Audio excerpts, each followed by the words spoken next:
Hello everyone. तो आप सभी कैसे हैं? सभी को हरे कृष्णा राधे राधे। जैसा देखिए हमारा प्रैक्टिस सेट चल रहा था, तो हमने 30 क्वेश्चन तक प्रैक्टिस सेट कर लिया अपना। आज क्वेश्चन नंबर 31 से चलेंगे हम।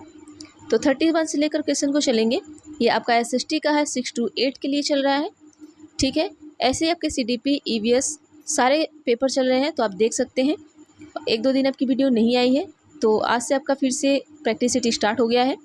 डेली शाम 7 बजे आपका जो एसएसटी का पेपर होता है, हम डेली शाम 7 बजे कराते हैं। तो चलिए देखते हैं क्वेश्चन नंबर 31 से। 31 में आपका क्या दिया गया है कि 31 से लेकर 32 तक दिया गया है कि नीचे दिए गए अनुच्छेद को पढ़ने के उपरांत अगले 2 प्रश्नों के उत्तर देने के लिए सबसे उचित विकल्प चुनिए। अब इसके अंदर क्या दिया गया है, अब देखिए इस अनुच्छेद को पढ़ना है। इसके बाद 31 से लेकर मतलब 2 क्वेश्चन इसी अनुच्छेद से आपको दिया जाएगा। अनुच्छेद को ध्यान से पढ़िएगा। तो चलिए हम अनुच्छेद को रीड करते हैं। सामाजिक विज्ञान के बारे में यह आम धारणा है कि यह एक अनुपयोगी विषय है। इसके परिणाम स्वरूप निम्न स्वाभिमान कक्षा संपादन को प्रभावित करता है। इसके विषय वस्तु को समझने में शिक्षक और शिक्षार्थी दोनों में ही रुचि नहीं होती। विद्यालयी चरणों के आरंभ से ही प्रायः विद्यार्थियों को यह सुझाव दिया जाता है कि प्राकृतिक विज्ञान सामाजिक विज्ञानों की अपेक्षा श्रेष्ठ है। तो देखिए ध्यान से पढ़िएगा। अब हम चलते हैं अपने क्वेश्चन पर। क्वेश्चन देखिए, अपने जो अनुच्छेद था आपने पढ़ लिया, इसके बारे में आप जान लिए। तो क्वेश्चन नंबर 31 को हम देखते हैं। चलिए 31 में आपका पूछा गया है कि निम्नलिखित में से कौन सा उपरोक्त सारांश के सार को सबसे बेहतर तरीके से प्रेषित करता है। ऑप्शन ए है प्राकृतिक विज्ञान को विद्यालय पाठ्यचर्या में महत्वपूर्ण देने की आवश्यकता है। ऑप्शन बी है कि जो विद्यार्थी प्राकृतिक विज्ञानों में अच्छे समझे जाते हैं उन्हें होशियार माना जाता है। ऑप्शन सी है चूँकि सामाजिक विज्ञान अनुपयोगी विषय है इसलिए वे प्राकृतिक विज्ञानों से हीन है। ऑप्शन डी है कि जिस तरह से विद्यार्थियों को सामाजिक विज्ञान पढ़ाया जाता है वह उन्हें सामाजिक विज्ञान को गंभीरता से लेने में उत्साहित नहीं बनाता। तो सही उत्तर का जवाब दीजिएगा आप सभी। तो चलिए हम देखते हैं इसका उत्तर क्या होगा। तो यहाँ पर आपका ऑप्शन नंबर डी सही हो जाएगा। जैसा कि आप सभी ने अनुच्छेद में देखा होगा कि सबसे बेहतर तरीके से जो है वो क्या करेगा कि जिस तरीके से विद्यार्थी को सामाजिक विज्ञान पढ़ाया जाता है वो उन्हें सामाजिक विज्ञान को गंभीरता से लेने में उत्साहित नहीं बनाता। ये आपका सही है। अगले क्वेश्चन पर चलते हैं। Question number 32। क्वेश्चन आपका है कि उपरोक्त सारांश में प्रयुक्त अनुपयोगी विषय का संदर्भ क्या है। ऑप्शन ए है सामाजिक विज्ञान का अध्ययन करने से अच्छा पैसा देने वाली नौकरियां और भौतिक संपदा प्राप्त नहीं होगी। ऑप्शन बी है सामाजिक विज्ञान एक विषय है जो इसकी उपयोगिता के लिए नहीं सीखा जाता। ऑप्शन सी है कि सामाजिक विज्ञान एक नीरस और कठिन विषय है जिसका शिक्षकों या शिक्षार्थियों के लिए कोई उपयोग नहीं है। ऑप्शन डी है सामाजिक विज्ञान के पास मानव सभ्यता में सुधार के लिए कुछ नहीं है। उत्तर बताइए क्या होगा। जैसा यहाँ पर हम बता देना चाहते हैं कि आप सभी को पता है कि जो हमारा प्रैक्टिस सेट है 2011 का चल रहा है, ठीक है। 2011 के बाद से 2012, 13, 14 इस तरीके से लेकर चलेंगे और बाकी सीडीपी वगैरह में जो है हम 2011 के बाद 2024 पर डायरेक्ट चलेंगे। फिर उसके बाद उसके क्या करेंगे, अपोजिट हम आएंगे, ठीक है। चलिए इसका उत्तर हम बताते हैं। ऑप्शन नंबर बी जो होगा आपका बिल्कुल सही होगा। अब आइए नेक्स्ट क्वेश्चन पर चलते हैं हम। क्वेश्चन 33 आपका है कि आप कक्षा 8 में विद्यार्थियों को विविधता में एकता पढ़ा रहे हैं। आप विद्यार्थी को प्रभावी तरीके से अवधारणा समझने के लिए निम्नलिखित में से किस गतिविधि को करेंगे। ऑप्शन ए है विद्यालय के समीप हाइड्रो इलेक्ट्रिक परियोजना का मॉडल बनाना। ऑप्शन बी है कि पाठ को अच्छी तरीके से पढ़ा देने के बाद परीक्षा लेना। ऐसा तो है नहीं कि ये आपको गतिविधि क्या है समझने के लिए सबसे प्रभावी है। ऐसा भी नहीं है कि आप इलेक्ट्रिक परियोजना या मॉडल बना दे तो सबसे ज़्यादा प्रभावी हो जाएगा। नेक्स्ट पर चलते हैं। ऑप्शन सी है आपका कि हमारे देश के नृत्य के विभिन्न प्रकार का फीचर प्रस्तुत करना और उसमें निहित समानताओं तथा अंतरों का मूल्यांकन करना। ऑप्शन डी है भारत के राज्यों के बीच नदी ब्यावतों पर संबंधित निबंध लिखना। अब देखिए हमारा ऑप्शन नंबर सी जो है बिल्कुल सही हो जाएगा। सी सही करिएगा। कैसे सही होगा, देखिए आप किसी चीज़ को आसानी तरीके से समझाना चाहते हैं अलग अलग तरीके से, तो आप हमारे देश के नृत्य के विभिन्न प्रकार के फीचर को आप प्रस्तुत करेंगे। जब प्रस्तुति अच्छी तरीके से होगी तो हम चीज़ों को क्या करेंगे, ज़्यादा अच्छी तरीके से सीख सकेंगे। ठीक है, उसके बाद उसमें निहित समानताओं में अंतरों का हम मूल्यांकन भी करेंगे कि इनमें समानता क्या है, इसमें अंतर क्या है, उसका मूल्यांकन भी करेंगे। ऑप्शन नंबर सी सही कर लीजिएगा। चलिए अगले क्वेश्चन पर चलते हैं हम। क्वेश्चन नंबर 34 है कि एनसीईआरटी की सामाजिक और राजनीतिक जीवन पाठ्य पुस्तकों का उपागम है। ऑप्शन ए है पाठ के तथ्यात्मक विषय वस्तु पर शिक्षार्थियों का ध्यान आकर्षित करना। ऑप्शन बी है अवधारणाओं का उपसंहार करने के लिए परिभाषाओं का प्रयोग करना। ऑप्शन सी है अवधारणाओं को स्पष्ट करने के लिए केस अध्ययनों और कथाओं का प्रयोग करना। ऑप्शन डी है शिक्षार्थियों को प्रश्न का एक सही उत्तर देना। उत्तर बताइएगा क्या होगा आप सभी। तो चलिए यहाँ पर हम देख लेते हैं जो हमारा सही उत्तर होगा ऑप्शन नंबर सी होगा कि जो एनसीईआरटी की सामाजिक और राजनीतिक जीवन पाठ्य पुस्तक का उपागम है वह यह उपागम है कि अवधारणा को हम स्पष्ट करने के लिए केस अध्ययन और कथाओं का क्या करेंगे, प्रयोग करेंगे। तो ऑप्शन नंबर सी सही कर लीजिएगा। आगे चलते हैं हम। क्वेश्चन आपका है कि निम्नलिखित में से कौन सा उच्च ज्वार के कारण होने वाली लाभ नहीं है। ऑप्शन ए है इनसे विद्युत उत्पन्न की जा सकती है। ऑप्शन बी है पर्यटकों के लाने के द्वारा यह स्थानीय अर्थव्यवस्था में सहायक होते हैं। ऑप्शन सी है नौ संचालन सरल होता है। ऑप्शन डी है यह मछली पकड़ने में सहायक होते हैं। देखिए आपको थोड़ा ना आवाज़ मेरी दब कर आ रही होगी, मुझे पता है, क्योंकि थोड़ा मुझे कान में इन्फेक्शन हो गया है तो दवा की वजह से मुझे खुद उतना मेरी आवाज़ क्लियर नहीं हो पा रही है।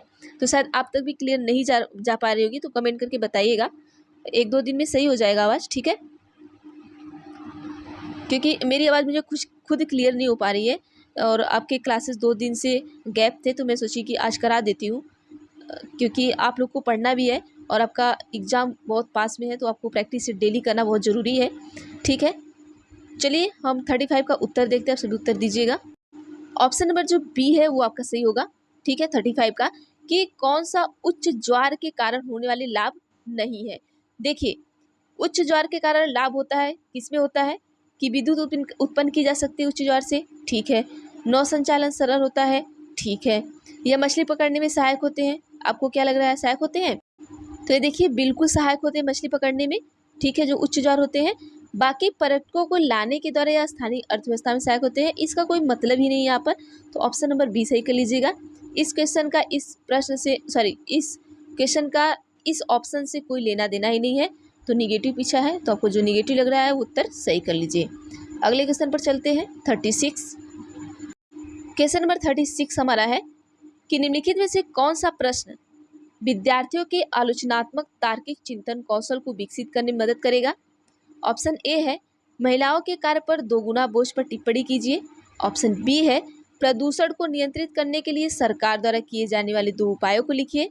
ऑप्शन सी है भारतीय स्वास्थ्य और भारतीय शिक्षा में सरकार की क्या भूमिका है। ऑप्शन डी है सभी संक्रामक रोग जल जनित होते हैं, सत्य अथवा असत्य बताइए। क्वेश्चन पर ध्यान दीजिएगा आप सभी कि कौन सा प्रश्न विद्यार्थी के आलोचनात्मक मतलब तार्किक चिंतन को विकसित करेगा। हम ऐसा इसमें से कौन सा प्रश्न आपको देंगे कि आप ज़्यादा उसके बारे में सोचेंगे। क्वेश्चन ये पूछा गया है कि आप बहुत ज़्यादा चिंतन करेंगे उसके बारे में, तो उत्तर बताइए क्या होगा। देखिए अब देखिए महिलाओं के कार्य पर 2 गुना बोझ पर टिप्पणी लिखिए। अब यहाँ पर देखिए बी में क्या है आपका, बी में है कि 2 उपाय को लिखिए। 2 उपाय के बारे में आप सोचेंगे, फटाक से 2 उपाय लिख देंगे, तो ये तो बिल्कुल नहीं होगा। हम यहाँ बिल्कुल चिंता नहीं करेंगे। अब यहाँ पूछ सकते हैं कि भारतीय सरकार की भारतीय शिक्षा में सरकार की क्या भूमिका है, तो आप 2 मिनट में इसका आंसर दे सकते हैं। ठीक है, संक्रामक रोग जल जनित होते हैं, सत्य है असत्य है। अब इसको 1 सेकंड में भी उत्तर दे सकते हैं। तो ऐसे क्वेश्चन आपको बताना है कि जो आपको सोचने को मजबूर कर दे। जैसे हम महिलाओं के कार्य पर 2 गुना बोझ पर अगर हम आपको टिप्पणी करने के लिए कहेंगे तो आप अपने चिंतन से करेंगे, तो ऑप्शन नंबर ए जो होगा वो बिल्कुल सही हो जाएगा। नेक्स्ट क्वेश्चन पर चलते हैं। क्वेश्चन नंबर 37 आपका है। 1 सेकेंड, 35 पढ़ा या 36? 1 सेकेंड देख लेते हैं, ठीक है। चलिए 37 ही है। 37 में ऐसे 2 क्वेश्चन है 38 तक, जिसमें आपको अनुच्छेद दिया गया है, उसको पढ़ना है, ठीक है। और उसके बाद आपको दो उत्तर देना है, मतलब 37 और 38 इसी अध्ययन पर। ठीक है, अब इसको आपको पढ़ना है ध्यान से, इसके नीचे इससे रिलेटेड क्वेश्चन आएंगे, उसका उत्तर देना है।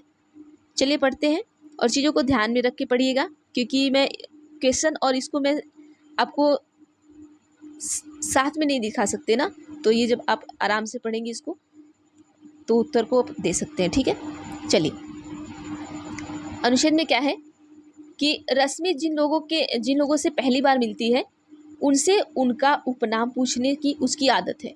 उसे भारतीय समाज की वर्ण व्यवस्था में उससे संबंधित व्यक्ति को रखना होता है। जाति पहचान के बारे में पूछने पर लोगों में बहुत नाराजगी थी, हालांकि उन्होंने प्रकट रूप से इसे अभिव्यक्त नहीं किया। चीज़ें तब तक जटिल होती जाती हैं जब वह भारत के किसी दूसरे हिस्से या क्षेत्र के व्यक्ति से मिलती है। यदि व्यक्ति अपना उपनाम भी बता देता, वह उसके जाति स्तर के बारे में पता नहीं लगा पाती। दुनिया को देखने का रश्मि का यह नज़रिया उसके अनुसार उसके शिक्षण अधिगम संपादन प्रक्रिया को प्रभावित नहीं करता। वह कहती है कि यह उसके प्राथमिक समाजीकरण का एक हिस्सा है और वह इसमें कुछ नहीं कर सकती। अब देखिए, इसमें आपको कुछ करना नहीं है। अब सेम इसी से आपको क्वेश्चन पूछा जाएगा, उसका उत्तर देना है। तो चलिए क्वेश्चन देख लेते हैं हम। क्वेश्चन आपका है कि रोष या तो नाराजगी इसको हम बोल सकते हैं उचित है क्योंकि शिक्षिका की अभिवृत्ति। ऑप्शन ए है विशुद्ध रूप से व्यक्तिगत पूर्वाग्रहों पर आधारित है। ऑप्शन बी है इसका साफ संकेत है कि इसमें पैदा हुई रूढ़िवादिताएं गलत नहीं है। ऑप्शन सी है सामाजिक राजनीतिक और आर्थिक असमानताओं को जारी कायम रखती है। ऑप्शन डी है कि समाजीकरण की आवश्यकता को उजागर करती है। अब उत्तर दीजिए क्या होगा। तो चलिए यहाँ पर हम देख लेते हैं, जो शिक्षिका की अभिवृत्ति है वो ऑप्शन नंबर सी पर सही हो जाएगा कि जो सामाजिक और राजनीतिक और आर्थिक असमानता का हो को क्या करती है, वो जारी या कायम रखती है। अगले क्वेश्चन पर चलते हैं। क्वेश्चन नंबर 38 है कि प्राथमिक समाजीकरण है। ऑप्शन ए है शुरुआती उम्र में परिवार और मित्रों से सीखना। ऑप्शन बी है किशोरावस्था के दौरान समाज में सीखना। ऑप्शन सी है कि याद करना और शिक्षकों का अनुकरण करना। ऑप्शन डी है प्राथमिक स्तर पर सामाजिक संपर्क। तो उत्तर क्या होगा सही, बताइए आप सभी। तो चलिए देख लेते हैं जो आपका प्राथमिक समाजीकरण होता है क्या होता है। तो देखिए, सबसे पहले आप कहाँ सीखते हैं, अपने घर और परिवार से सीखते हैं। तो शुरुआती उम्र में क्या होता है, जो परिवार और मित्र से हम सीखते हैं वही हमारा प्राथमिक समाजीकरण होता है। देखिए, जब तक बच्चा परिवार, मित्र, घर, माता पिता इन लोग से सीखेगा तब तक वो प्राथमिक में है। जैसे बच्चा घर से बाहर निकला, ठीक है, पड़ोसी से सीखना शुरू किया, स्कूल में सीखना शुरू किया, समाज में सीखना शुरू किया, तब बच्चा वो क्या होगा, द्वितीयक समाजीकरण में जाएगा। और अभी तो ये क्या है, परिवार और मित्रों के साथ सीख रहा है, तब कहाँ है वो, प्राथमिक समाजीकरण में है। अगले क्वेश्चन पर चलते हैं। क्वेश्चन पूछा गया आपका कि सामाजिक विज्ञान में निदानात्मक परीक्षण शिक्षकों को क्या समझने में सहायता करेगा। ऑप्शन ए है सामाजिक विज्ञान में विद्यार्थी सीखने संबंधी किन कठिनाइयों का सामना कर रहा है। ऑप्शन बी है पुनरावृत्ति किस प्रकार विद्यार्थी की सहायता करती है। ऑप्शन सी है उसके विद्यार्थी कितने बुद्धिमान हैं। ऑप्शन डी है कि प्रकरण का वह हिस्सा जिसे विद्यार्थी ने कंठस्थ नहीं किया है। उत्तर बताइए क्या होगा। क्वेश्चन देख क्या पूछा है, ध्यान दीजिएगा। पूछा है कि सामाजिक विज्ञान में निदानात्मक परीक्षण शिक्षक को क्या समझने में सहायता करेगा। तो देखिए, जो निदानात्मक परीक्षण होता है वो शिक्षक को सामाजिक विज्ञान में विद्यार्थी के सीखने संबंधी किन कठिनाइयों का बच्चा क्या कर रहा है, सामना कर रहा है, ये क्या करेगा, इसमें समझने में क्या करेगा, सहायता करेगा। तो ऑप्शन नंबर ए सही कर लीजिएगा आप सभी, ठीक है। अगले क्वेश्चन पर चलते हैं। क्वेश्चन आपका है खनन को प्राथमिक क्रियाकलाप क्यों कहा जाता है। ऑप्शन ए है यह मानवीय क्रियाकलापों के सबसे आरंभिक रूपों में से एक है। ऑप्शन बी है इससे सरकार को बहुत अधिक धन मिलता है। ऑप्शन सी है कि यह कर्मचारी की सबसे अधिक नियुक्ति करने वाला है। ऑप्शन डी है कि इसमें भूमि के प्राकृतिक संसाधनों से उत्पादन शामिल है। क्वेश्चन क्या पूछा है कि खनन को प्राथमिक विद्यालय में, ठीक है, खनन को प्राथमिक क्रियाकलाप क्यों कहा जाता है। तो यहाँ पर हमारा जो उत्तर है वो बिल्कुल सही होगा आपका option number D. Option number D सही कर लीजिएगा आप सभी। ठीक है, तो चलिए आज के लिए इतना ही करते हैं, बाकी हम नेक्स्ट वीडियो में देखेंगे।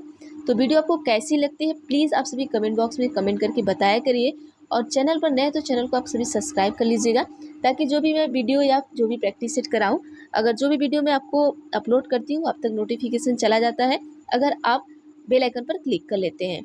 ठीक है, तो आज के लिए इतना करते हैं, क्योंकि थोड़ा मुझे दिक्कत है, बोलने में ज़्यादा प्रॉब्लम हो रही है, इसलिए आपकी 2 दिन क्लासेस नहीं आ पाई हैं। तो देखते हैं बाकी की क्लासेस हम धीरे धीरे करेंगे, फिर उसके बाद 2-4 दिन बाद हमारी जो क्लासेस हैं वो आपकी प्रैक्टिस सेट जो है वो लगातार हो जाएगी। जैसे 2 बजे आपका जो था, 2 बजे था, एक 4 बजे, एक 5 बजे और एक 7 बजे, तो चारों क्लासेस आपको ज़रूर आएंगी। तो चलिए आप सभी इस प्रैक्टिस सेट को 2 बार ज़रूर करिएगा, ताकि चीज़ें आपको ध्यान में बैठ जाएँ। अब 2011 का जैसे ही इसमें 20 क्वेश्चन और है, 2011 का जैसे ही ख़त्म होगा हम 12 का आपको स्टार्ट कर देंगे। ठीक है, तो थैंक यू एवरीवन। और देख लीजिए आप सभी, जिन लोगों ने प्रैक्टिस सेट नहीं देखा होगा, इसके पहले मैंने 3 प्रैक्टिस सेट डाल दिया है, आप जाकर देख सकते हैं। मैंने प्लेलिस्ट भी बना दिया आप सभी को, प्लेलिस्ट में हमने ऐड कर दिया है, वहाँ सब सभी देख सकते हैं।